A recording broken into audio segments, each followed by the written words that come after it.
Hola a todos, deseando que estén muy bien. Quisiera compartir un poco nuevamente de la palabra de Dios, lo cual en este tiempo en que muchos estamos sufriendo, pasando momentos complicados, es un motivo de gozo. Y bueno, sobre esto mismo trata este texto que voy a leer ahora en Primera de los Tesalonicenses 1:6, capítulo 1, versículo 6.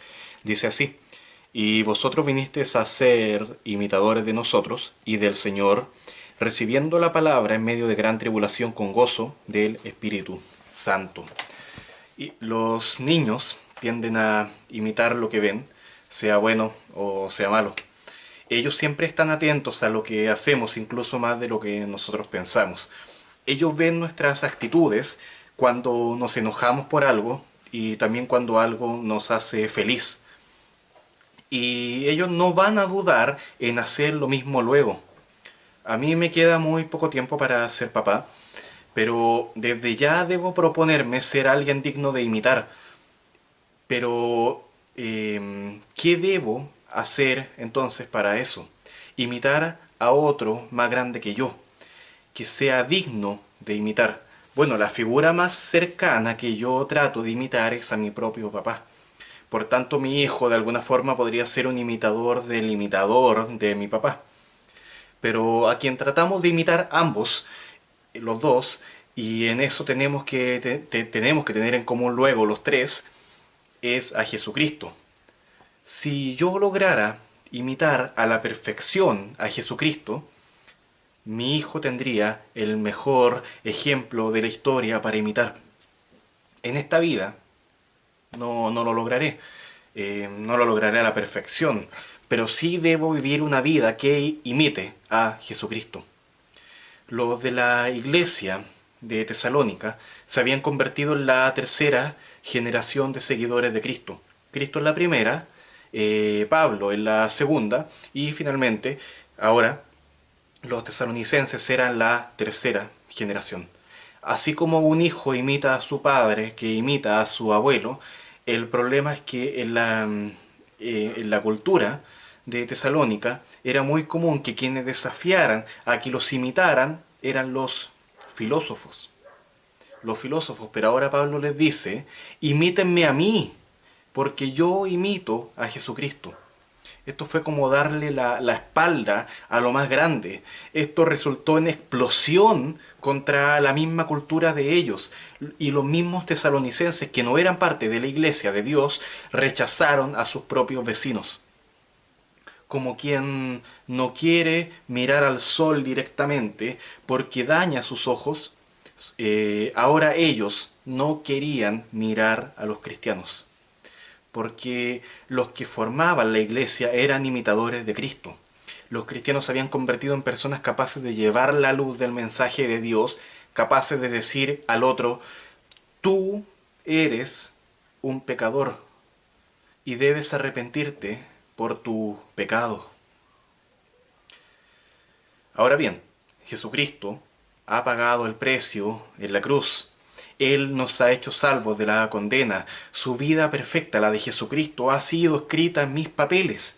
Y ahora yo soy considerado una persona agradable a Dios y viviré en luz desde ya para adorar a Dios por la eternidad. Lo primero y lo último eran algo que ellos no iban a aceptar, aquellos que amaban a la cultura de Grecia.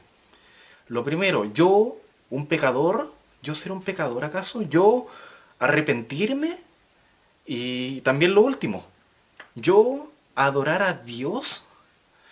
Esto ocasionó que la iglesia en Tesalónica fuera rechazada, que fuera perseguida, que fuera víctima de gran sufrimiento. Y así ellos se transformaron no solo en imitadores de Pablo y del Señor, sino que también se transformaron en imitadores de todas las iglesias que habían sufrido persecución antes. La vida de paz de la iglesia se transformó en una vida de gran tribulación, de mucha aflicción. Así como Jesucristo sufrió en la cruz, ahora los tesalonicenses eran invitados al más doloroso, al más caluroso de los caminos.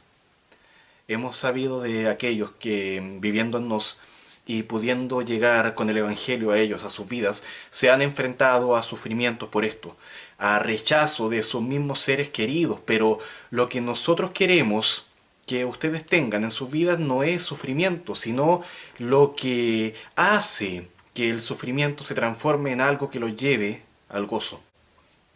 Como el padre que ve a su hijo llorando y lo toma de la mano y lo lleva a un mejor lugar y lo consuela y le dice que estos momentos seguirán viniendo. Seguirá viniendo más sufrimiento, no le miente, pero también le dice que no está solo, que por sobre todo puede ser consolado por el más grande y poderoso de aquellos que consuelan, por el Señor mismo, por Dios.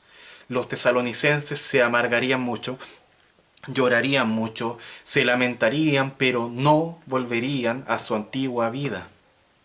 No, en verdad no. Ellos, dice la Biblia, tuvieron mucho gozo en medio del sufrimiento, lo que demostraba que en verdad la salvación eterna que estaban disfrutando era más fuerte que cualquier sufrimiento. Dios mismo los acompañaría siempre, así como el sol sale cada día, y no hay duda de que mañana será así nuevamente. La misericordia de Dios siempre está presente, así como siempre está presente el sol, aunque a veces no lo podemos ver, no lo vemos bien porque está cubierto por las nubes, pero sabemos que ahí está. Dios seguirá presente y seguirá siendo el consuelo para nuestras vidas y seguirá siendo el gozo eterno para nuestras vidas. Pablo diría luego a los romanos en otra de sus cartas, porque el reino de Dios no es comida ni bebida, asuntos no esenciales, sino justicia, paz y gozo en el Espíritu. Cosas eternas, cosas valiosas. Independiente de lo que estés pasando, puedes saber hacia dónde debes caminar. Tu vida no debe ser como la de un borracho que no conoce bien su camino y se tropieza, cae, sino que debes vivir en un camino en que sabes que debes andar junto a Dios, amando a Dios y deseando a Dios. Quienes fueron a conocer Tesalónica y a predicar el Evangelio allá sufrieron mucho en la ciudad, allá mismo, pero también en la ciudad que visitaron antes, en Filipos.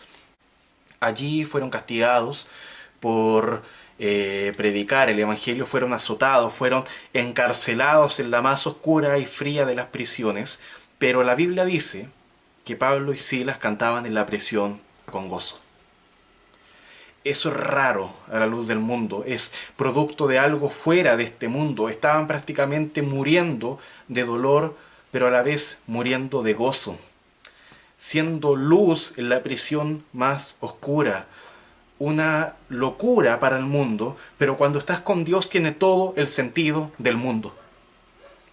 A esos varones sufrientes conocieron los tesalonicenses para decirles que Jesucristo había sufrido mucho más por ellos. Jesucristo había muerto y había resucitado por ellos. Y Jesús dijo, de cierto os digo, que vosotros lloraréis y lamentaréis, y el mundo se alegrará, pero aunque vosotros estéis tristes, vuestra tristeza se convertirá en gozo. Y quiero terminar diciendo que la tristeza se convertirá en gozo si vives junto a Dios. Puedes cambiar el rumbo de tu vida decidiendo desde ya, desde hoy, seguir a Jesucristo, hacerlo el Dios de tu vida, hacerlo parte de tu adoración, de tu corazón. En medio de gran tribulación puedes tener el gozo más grande y puedes tenerlo por siempre. Y espero que esta palabra les sirva a todos y sea de bendición, por sobre todo que sea de gozo para sus vidas, incluso en el más difícil de los momentos. Abrazos, que estén muy bien.